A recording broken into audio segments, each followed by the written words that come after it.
As the new kid, I entered Mrs. Karen's gym class, a place where the towering ceilings and the smell of sweat seemed less daunting than her patronizing smile. But things took a turn when suddenly, Karen teacher demands I do gymnastics but I have prosthetic arms. Here's how it all went down. Walking into Mrs. Karen's gym class for the first time, I felt a mix of anxiety and defiance. The gym, with its towering ceilings and the distinct smell of sweat and rubber, was intimidating. I was the new kid, and not just any new kid. I was the one with prosthetic arms. Karen's eyes scanned me up and down, her gaze lingering on my arms before she forced a smile. "Welcome to gym class," she announced, her voice a bit too cheerful for my liking. Over the next few weeks, Karen's attitude shifted from subtly patronizing to openly challenging. It seemed she had made it her personal mission to normalize me, regardless of my physical limitations. "Gymnastics module starts today," she declared one morning. The class buzzed with excitement, but my heart sank. I knew this was a recipe for disaster. When I approached Karen with my concerns, she brushed them off. "You need to participate like everyone else. No excuses." Her words stung. It wasn't about making excuses. It was about acknowledging my physical reality.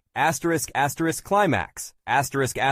The day of the gymnastics circuit was a turning point. The class was a flurry of activity, but when it was my turn, the gym fell silent. "Forward roll, then a cartwheel," Karen instructed, her tone brooking no argument. I managed the roll. Awkward, but doable. The cartwheel, however, was a different story. Standing before the mat, I felt a surge of fear and defiance. "I can't do this," I said quietly. Karen's response was sharp. "You can and you will. No defeatist attitudes here." Feeling the pressure, I attempted the cartwheel. As expected, it ended badly. I landed hard, my prosthetic arm giving way. The pain was immediate and I couldn't hold back a cry. The aftermath was a sprained wrist and a damaged prosthetic. Karen's reaction was cold. "Should have been more careful," she said dismissively. The incident sparked a change. My classmates, previously passive, began to show their support. They helped with notes and assignments, their kindness a stark contrast to Karen's indifference. Meanwhile, my parents were in talks with the school administration. Karen remained unrepentant, insisting she was treating me like any other student. As the school year ended, I received a passing grade from Karen, a reluctant acknowledgement of my efforts. On the last day, Karen called out as I left the gym, "Physical education is about pushing your limits." I stopped and turned. "No, Mrs. Karen," I replied. "It's about understanding and respecting limits. You failed to do that all year." Walking away, I felt a sense of empowerment. Karen had tried to break me, but instead, she had unwittingly taught me about resilience and self-advocacy. Her voice, still echoing in the gym, was a reminder of a challenging chapter in my life that I was now closing. I had faced adversity, not in gymnastics, but in the form of a teacher who refused to see me for who I am, and I had emerged stronger. As I walked down the corridor, away from the gym, I felt a newfound sense of closure and strength. Karen's approval was no longer something I sought. I had learned to value my own strength and capabilities, and that was a lesson far more valuable than any gymnastics routine.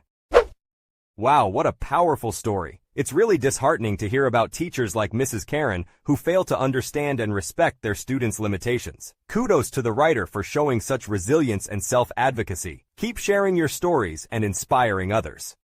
As a high school math teacher, I never imagined a Thanksgiving dinner could turn into a battleground of silent tensions and unspoken conflicts. My girlfriend and I had been dating for over a year, and this holiday was supposed to be a special occasion, spending time with her blue-collar, church-going family, who lived 4 hours away. But as cultural differences and her father's disdain for my profession surfaced, the visit spiraled into a test of patience and principles, leaving me to question our compatibility and the future of our relationship. Here's how it all went down. We've been dating for over a year, and I've met her parents a few times, but just for dinners. They live 4 hours away from us, and this was going to be the first holiday we spent together, with her parents, her younger brother, and younger sister. We drove down on Thanksgiving morning and planned to spend the night there and a few days at a resort. Her parents are blue-collar and attend church regularly, while I teach high school math. There's a bit of a cultural difference. My girlfriend asked me not to engage in discussions about politics or religion with her dad, and I agreed. I knew I wouldn't change his mind. Her dad never hid the fact that he didn't respect me. He kept making comments about teachers indoctrinating students, Common Core, and other topics that I found nonsensical. I didn't see any reason to get into an argument with him. It seemed like that's what he wanted. I mostly ignored him, but he never stopped. He continued to be rude. It made everyone uncomfortable, and her family avoids confronting her dad. My girlfriend and her mom tried to change the subject, but they never stood up to him. I reached my limit with his behavior and told my girlfriend that she needed to say something or I would. She begged me not to cause a scene, so I didn't. Instead, I went upstairs, packed up,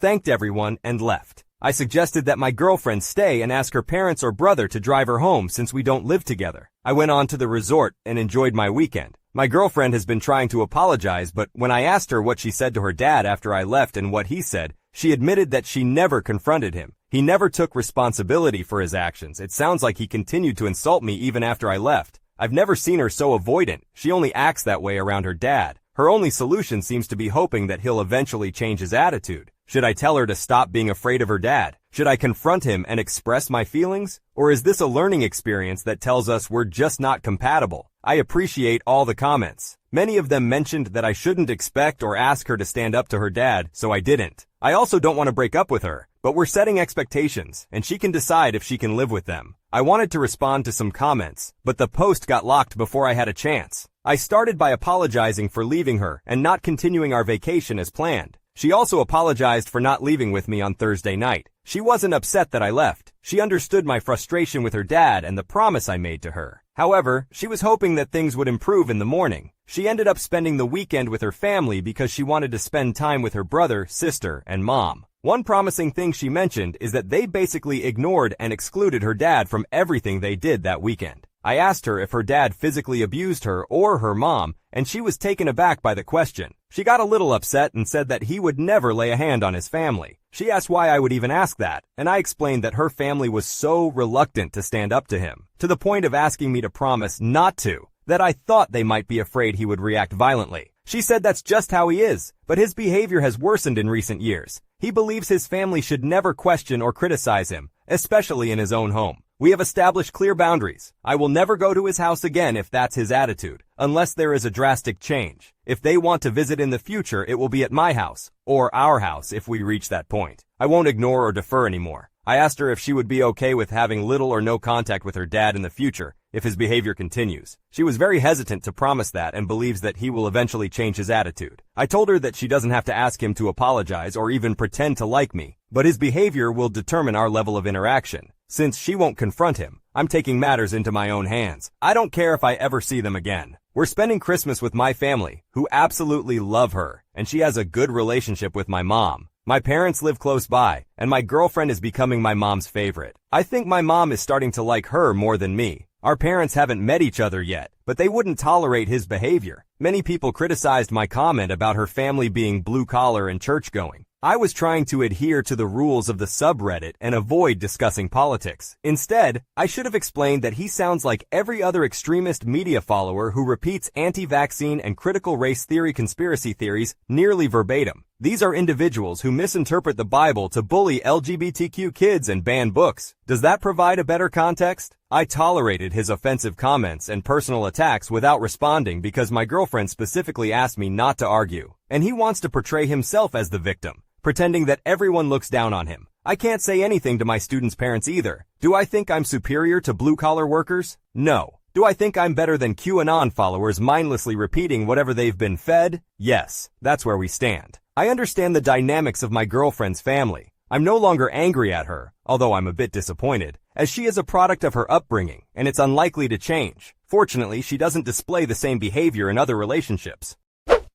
It's funny how life throws these curveballs at us, isn't it? You went into that Thanksgiving dinner with the best of intentions, hoping to blend into your girlfriend's family, only to find yourself in the middle of a silent battlefield. It's a tough spot, being caught between love and respect for your partner and standing up for your own beliefs. But hey, you handled it with grace, even if it meant walking away to keep the peace. It's a learning curve, for sure, and maybe it's just one of those things that'll make you both stronger in the long run. Keep your chin up.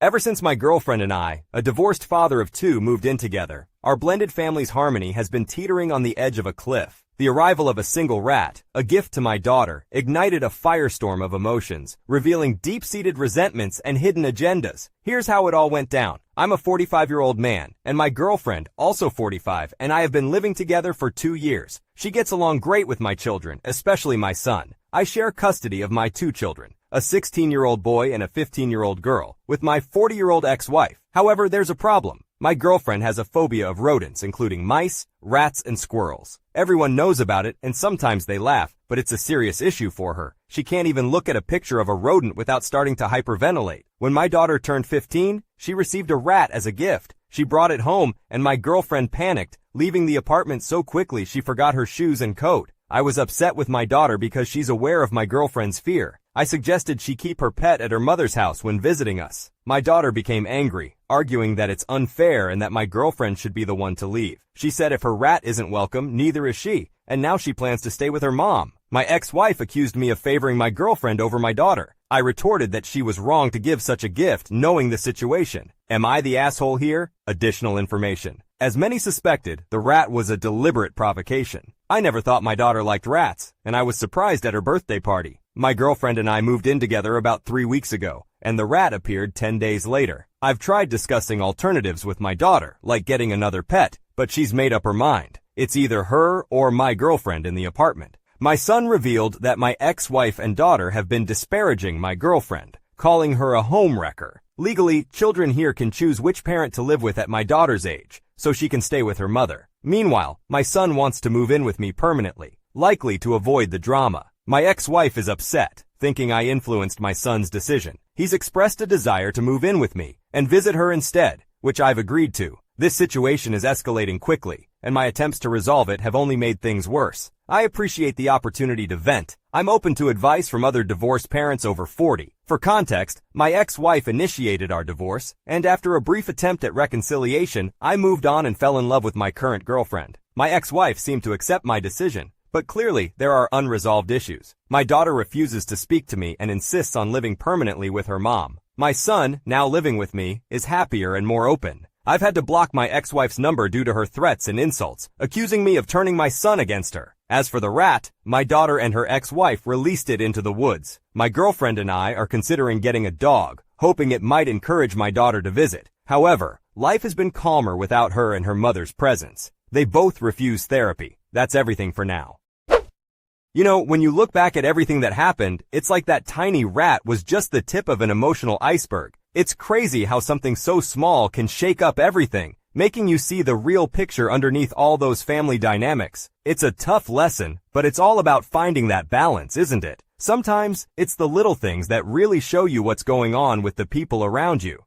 I never thought I would question my own morality until I found myself in a situation where I had to decide whether to stop someone from getting a house. The title of the story? Am I a jerk for trying to stop someone getting a house? It all started when my mom's next-door neighbor moved out, leaving the house vacant. Little did I know, this would set off a chain of events that would test my principles and put my family's safety on the line. Here's how it all went down. My mom has had the same neighbors for 50 years. Her next-door neighbor used to live in a government-subsidized home, but she has now moved to a long-term assisted living facility, leaving her house vacant. One of our other neighbors has a daughter who is married with a few kids. They are interested in moving into the now vacant home because it would be convenient for the daughter to live directly across from her mother, and the house has a garden for the children. They approached us and asked if we would sign a petition to persuade the government to allocate the house to them. However, there is a problem with this request. Our neighbors are wonderful people, and so is their daughter and grandchildren. However, the son-in-law has a history of being confrontational. He has tried to intimidate my extended family over a public parking space that he claims as his own. He has yelled obscenities at us, revved his car threateningly, and used his size to intimidate us. My elderly mother is terrified of him, but because our neighbors are so kind, she feels obligated to sign the petition. She is incredibly anxious about the possibility of living next door to this man. Currently, she avoids leaving the house or car if he is present, as she is so afraid of him. And right now, he is only occasionally there. But if he were to live next door, she would feel trapped. I wanted to report him to the police and the housing agency, but my mom didn't want to risk making him angrier, so she wouldn't allow me to do so. Would I be in the wrong if I reported him to the housing agency anyway? I don't want my elderly mother to fear entering and leaving her own home for the time she has left on this planet. Just to clarify, I am not being racist. The issue is not about his ethnicity,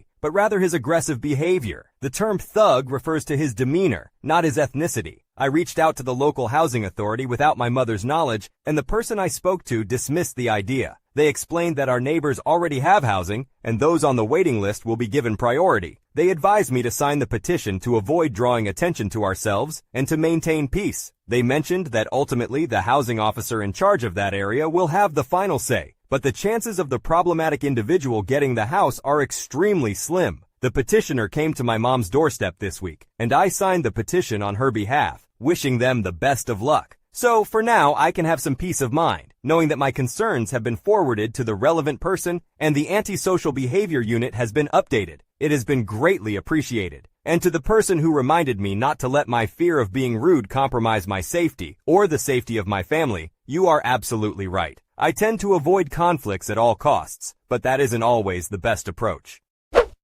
After reflecting on this story, it is clear that sometimes we are faced with difficult moral decisions that challenge our principles. In this case, the narrator had to grapple with the question of whether to report a problematic individual to the housing agency to protect their elderly mother's safety. Ultimately, they chose to sign a petition and rely on the housing officer's discretion. This story serves as a reminder that navigating complex situations requires careful consideration of various factors, including personal safety and the well-being of loved ones.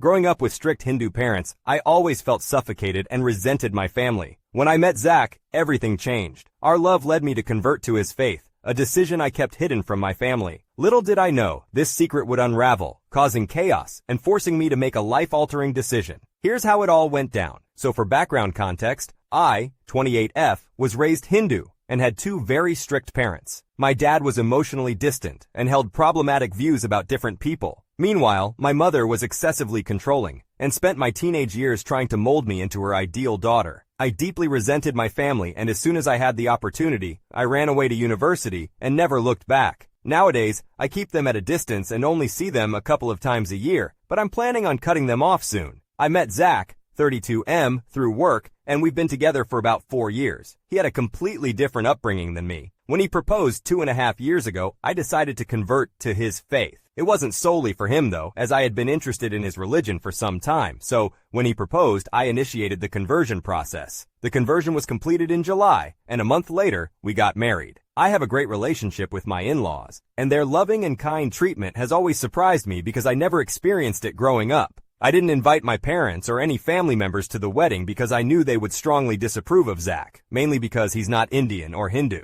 Zach and I don't plan on having children for a few years, but our agreement is that our kids will be exposed to Indian culture and will grow up speaking the 2 Indian languages I grew up with. However, they will also be raised as Reform Jews until they are old enough to make an informed decision about their own beliefs. Last week, one of my cousins dropped by my apartment unexpectedly and was shocked to find Zach there. She noticed our wedding picture and stormed out. Now my phone is inundated with messages from multiple family members, accusing me of betraying them and claiming that my parents will die from grief. My mother called me screaming, saying that I've once again failed them as a daughter by abandoning the religion I was born into, and that I've always been a failure. For the sake of my sanity, I've blocked their numbers. Zach has suggested leaving the country, and I'm seriously considering it. Ada, Zach's family insists that I'm not, and they personally think my family is crazy. However, all the guilt tripping I'm going through is starting to affect me. I understand that converting is a significant decision, but I doubt my parents would have been supportive. Most of you told me that I wasn't in the wrong for not telling them about this. Thank you for that. It really helped me feel like I hadn't been a terrible daughter. So I'm updating if anyone's interested.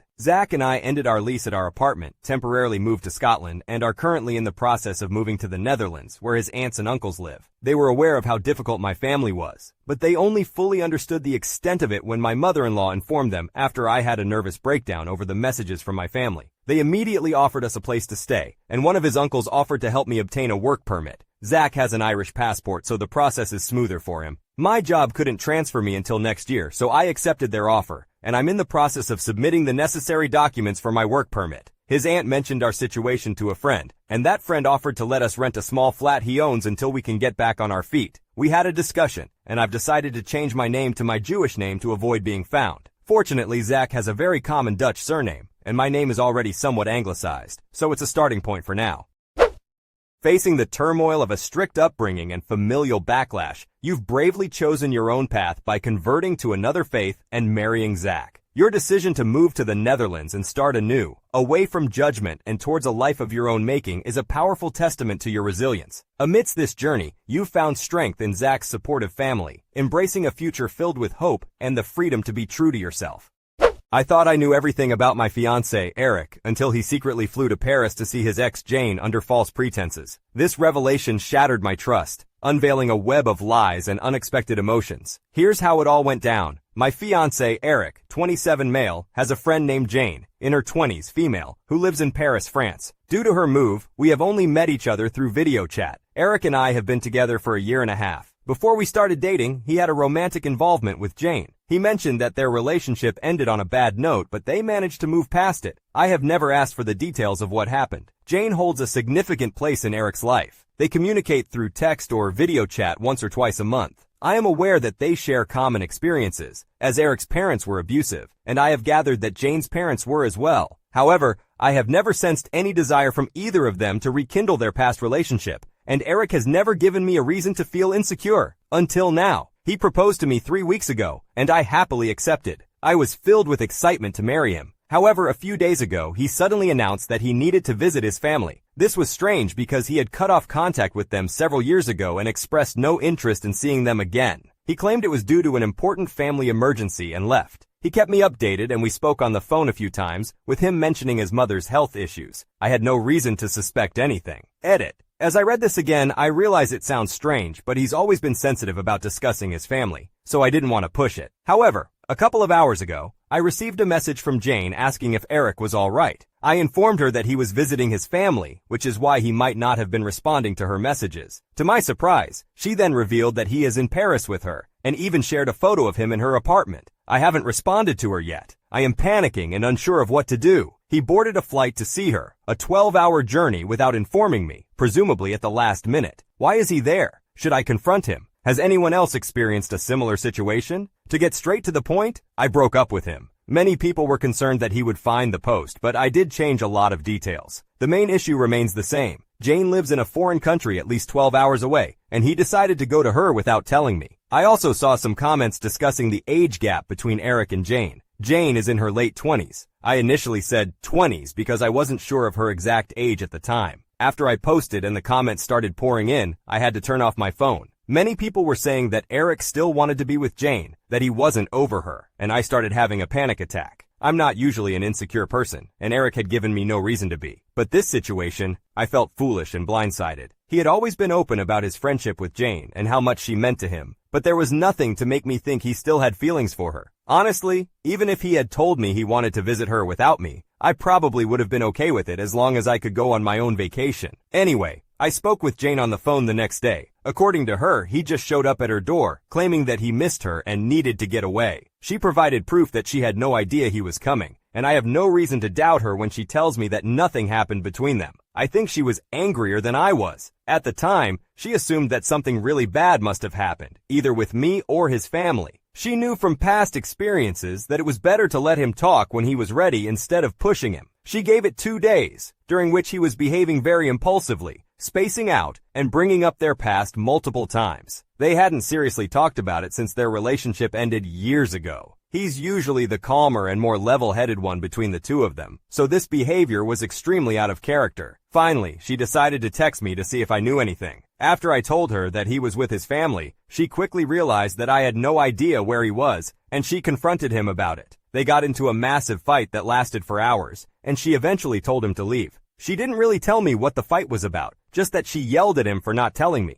But after talking to him, I have a hunch. Jane and I had a long conversation. We both ended up in tears by the end of it. I think this whole situation opened up old wounds. She told me about their history, a lot of which surprised me. Like how they weren't even officially boyfriend and girlfriend, and he was the one who ended it. He had always given me the impression that it was a bad but mutual breakup. It was a toxic situation for both of them, and it took them a long time to become actual friends again. Which brings me to my conversation with Eric. He showed up a few days after I talked to Jane. At that point, I had packed up and left to stay with a friend. He came over to talk, and my friend was there the whole time. We talked for a while. I asked him 100 questions, and he only answered 5 of them. He said he was sorry, that he couldn't provide an actual explanation for what he did because he didn't understand why. I told him that wasn't good enough, and I needed him to tell me what happened. He said he couldn't because I wouldn't understand. I suggested couples therapy for us. He had been doing it individually before I met him, but he said he didn't want to. He just wanted to forget that it happened. The best explanation I can come up with is that he had some kind of breakdown after we got engaged, or maybe something happened with his parents and he couldn't talk to me about it. Which is fine. I don't necessarily think that the first person someone should always go to for support is their partner if they're struggling. I'm completely fine with him seeking comfort from Jane if he was panicking about us getting married, or if he heard something about his mom. Obviously, flying to another country and lying about it is not okay, but that goes without saying.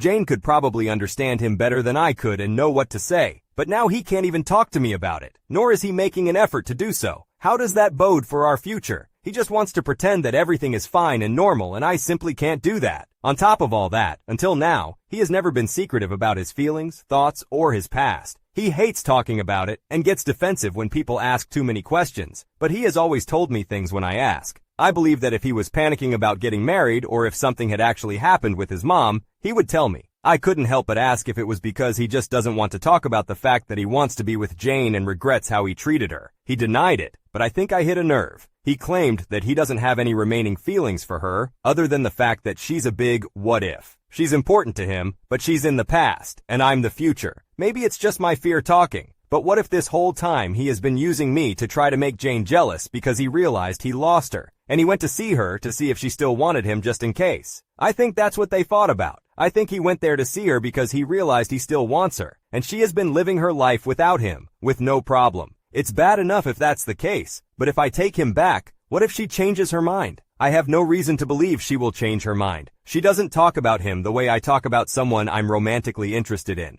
And now that I know their history, I wouldn't want him back either. But who knows? After our conversation, it's clear that he's not 100% sure if he wants to build a life with me. And he's not willing to do what it takes to fix this. I'm not worth the effort. He won't even try. And that's the main issue for me. I can't build a life with someone who won't put in the effort. So, I don't want to be with him. I told him to leave, and he left without a fight. I have blocked him on all platforms. I've talked to Jane a few times since then, and she has spoken to him as well. She told me that he's probably going to take some time off work to figure things out. I hope he can get the help he needs. It may sound strange, but I think I've actually gained a friend in Jane. She has checked in on me multiple times, and even helped me find a new place to live, which I have just moved into. I'm really exhausted. It's been a horrible and busy time. Thank you for the support and advice. I'm glad I found out now before we started serious planning, or worse, got married or had children.